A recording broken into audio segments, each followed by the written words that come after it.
Hello, and welcome to the CACFP Training Manual Workshop for fiscal year 2022 to 2023. Hi, my name is Kendra Mervelt. I'm the Director of Training, and I'll be going through the responsibilities of being on the CACFP program, along with going through the training manual that we give you. So everything that I'm giving you right now, most of this is found someplace in the training manual. You'll notice on the slides that we have page numbers listed, so you can go back and refer to the manual on any of the information that we do talk about today. So welcome. First thing that you should know is in your training manual, we have contact information. So if you are at risk, it's going to be A- whatever the page number is. If it just says a page number, it's for our regular centers. If it has AD, this is for our adult daycare centers. So if you do go into the manual, you're going to find our child nutrition program specialist. This is our field staff. These are the ones that do go out and conduct reviews at your facility. Their information is located in the training manual. So it includes a work cell phone, an email, and again, the counties in their territory. I'm also going to show you another place to find out if you don't know who your program specialist, where you can find that information. They're the ones that they will conduct your review. They'll approve your forms. They'll come out if you need technical assistance. What that is, you just call them and say, hey, can you come out and just look at my paperwork or anything else that you'd like them to look at? They can do that. But once it is time for a review, they have to do a review at that point. Also, they know this manual very, very well. So they are the best person for you to contact if you have just regular day-to-day questions about the manual, any USDA guidance, and just really, again, anything about the food program. You can always call the state office as well. We will, the main thing that we do in the office is claims, and we do deal with your application agreement or your UEI. So just to give you a better idea of who to contact for what information that you might need. We are a federal program, so we are on the federal fiscal year, which is October 1st to September 30th. So you will start keeping records. We're going into fiscal year 2023. So you're going to start this year's current records, but you do need to keep 3 years past records. It is a requirement of being on the program. So you'll start doing 2023 starting October 1st of 2022, but you do need to have fiscal year records for 2022, 2021, and for 2020. If you have any records that go past that, you are free to discard them. However, you may check with you use an accountant or anything like that. They may suggest that you keep it longer. But for our program, we only require the current year records and past 3 years records. Now, you filled out your online application agreement, or you're about to, but you can make any changes to your application once you're in the middle of doing your application or the renewal process. But after that, once it's approved for the fiscal year, if you have anything that is different than what you're doing at your center that it states in your application agreement, you do need to get that changed. There is a question in the review that states, is everything in the application what they're doing at the center? So if that's not the case, it will be an area of non-compliance. So just make sure if anytime you need changes, just go in there and make those changes, and then just contact your person in the office that handles your application, and they can go back in and approve it for you. Now, if you've done the application before, and when it comes time to fiscal year, you're doing a renewal. I mean, you've already started, you've already been doing the program, you're just renewing your application with our office. If you're renewing, the application came out in October 1. Now, it gave you 31 days to fill out the application. If you originally submitted your application in the month of October, we can pay you for that month. But if you wait and you don't originally submit your application until November, then we cannot backdate into October. We can only pay you the month that you originally submit your application agreement. So it doesn't mean, like, we understand that sometimes you're going to submit your application to us, but we may have things that we need before we can approve it. It's not the approval date. It's when you originally submit your application to our agency. If you're brand new coming onto the program, once your application is approved, you do not get to automatically start claiming. If you're brand new, what happens is once your application is approved, then they put a box together and it has your training manual. It has other information that you will need. they send that box to your program specialist. The program specialist has 30 days once they receive the box to come out and to do an approval visit. So once they come out and do the approval visit, then you can start claiming. The approval visit, if you haven't been through one, it just kind of consists of they giving you all the information that you need. They go over the program with you again, talk about the paperwork that you have to keep, make sure that your facility is there. They look at your kitchen. We just have to make sure that we want to set you up on the right path to be on the program. So if you're new, once your application is approved, you have to wait the 30 days. But after that, if you're just going to do the renewal, we do not have to come back out. The renewal time is after you've already been approved to be on the program. Now, this is a very important website. I highly suggest that you make sure you have this saved in your favorites. So this is the website that you're going to go to fill out your application agreement. This is also the website you go to go to the claims.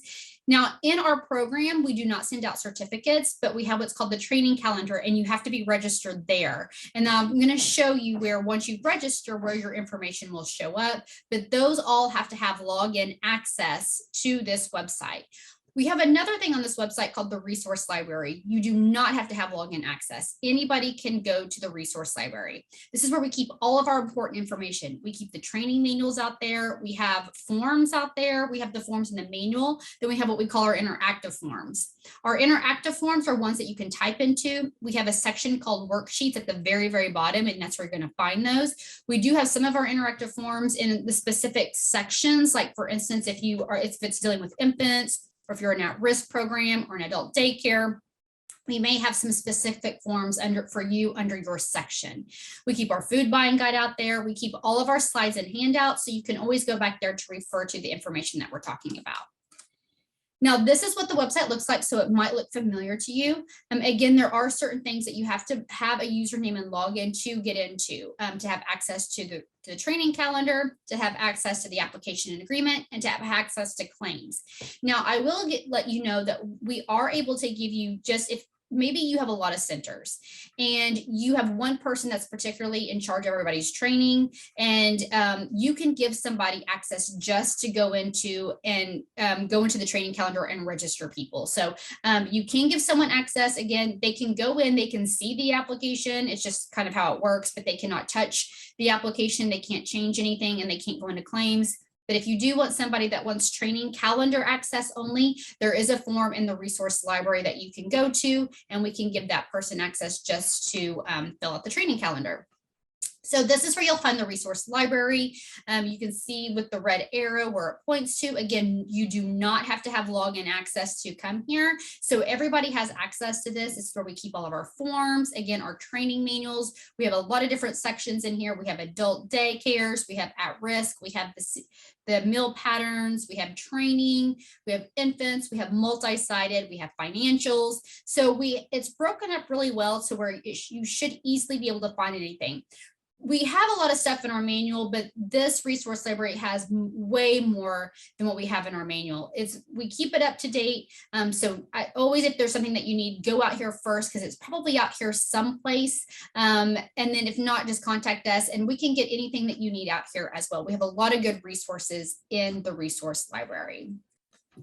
Now, once somebody does log in, we have what's called the business maintenance page. So at the top of the business maintenance page, as you can see up here, we have what's called owner, executive director, superintendent. So that person who is listed in there, we do have to have a certificate of authority, a color copy of their driver's license, and we are the only ones, the state agency, that can change that information. Now, the information underneath it where it says authorized reps, you guys have access to this. You can list anybody in here, their name, it has their phone number, email address. I would highly suggest anybody that deals with CACFP, put their information in here. It's not working quite yet as of October 31st, but we are hoping before the end of 2022, that anytime we send out mass emails, if their information is in here, like their email address, it's going to send it to everybody listed on this page, not just the authorized rep or not just the owner executive director where it's going to right now. So definitely anybody that deals with CACFP, just make sure that their information is down here and they can receive all the information as well, because a lot of times it is the people that are listed here in the authorized reps are the ones that do need the information that we send out. And again, this is in the business maintenance page when you do log in. That's the top of the business maintenance page. Now, if you scroll down to the business maintenance page, this is at the bottom. You'll have right here, it's called the fiscal year. This is your fiscal year. So again, our fiscal year is October to September.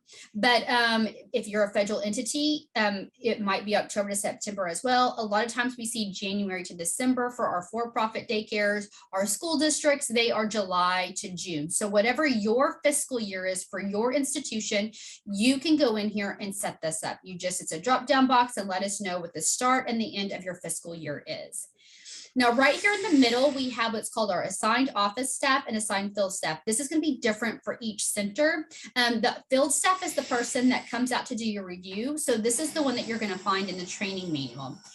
Now, the office staff, we have 3. We have Lisa King, we have Jennifer Pryor, and we have Lori Burrows.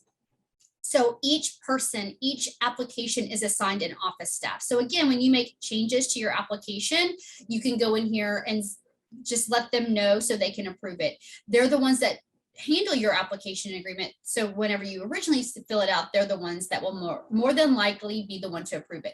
Now, when October hits and everybody's filling out their application at the same time, there will be, if it gets time, we have 30 days to approve your application. So if it runs close to that 30 days, we do make sure that people step up to help out. So don't worry about that, but that is the person throughout the year that will be handling your application and agreement. Now, at the very bottom, we have training records. And as you can see here, we have the dates of the trainings. And then if there's a check mark in here, it means that the person attended. If this is left blank, that means it is not.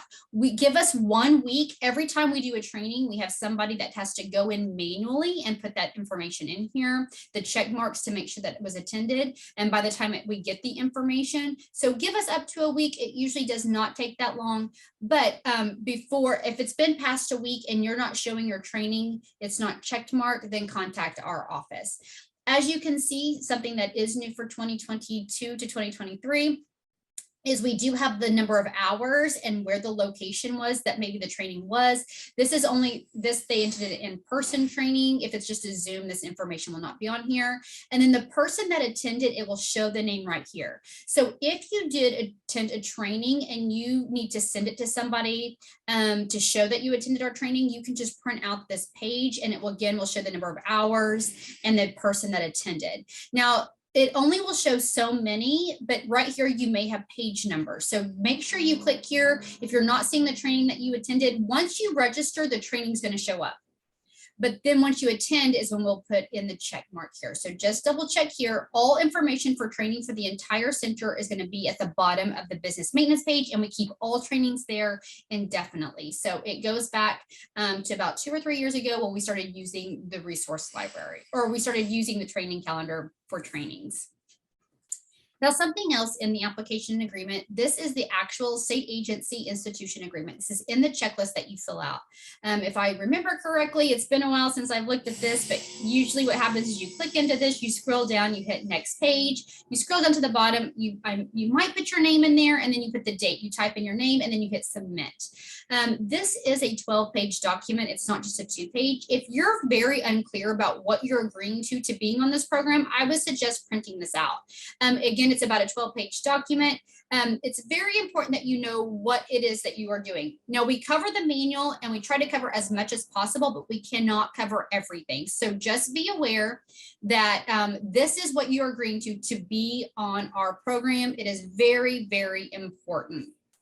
In the training today, we're going to be going over the basic responsibilities, the eligibility, financial management, record keeping training, all the things of the manual. That's what we're going to be covering today. Again, we're going to cover as much as we can, but we just cannot cover everything. Last but not least, we're going to talk about state auditors, documentation. So we get audited by USDA and by state auditors. And something the state auditors wanted us to start doing 2 years ago, we're going into year 3, is anytime we come out to do a review, any paperwork that we look at, it doesn't matter what month, anything that we look at for the review purposes, even the day of review, we have to have a copy of it. We have to be able to recreate this review for the state auditors. So yes, we do have to have a copy of every single thing that we look at. We don't have to necessarily have physical, like you don't have to make paper copies. We do have a very secure way that you can give us the information. You can scan it and then we give you a link and you can just put it into that file and it will give us, again, it is very secure. It's in our private information, and then we give this to the auditors. So, but once the auditors do not need it, everything is either erased or it is shredded. So don't worry about what you do give us. It stays in our office. It stays here. We have a big old bin that once it is not needed, we actually try to scan it, and then we, because it's easier for the auditors to look at it, and then we shred everything. So your stuff is safe and secure through us when we do have to deal with the state auditors.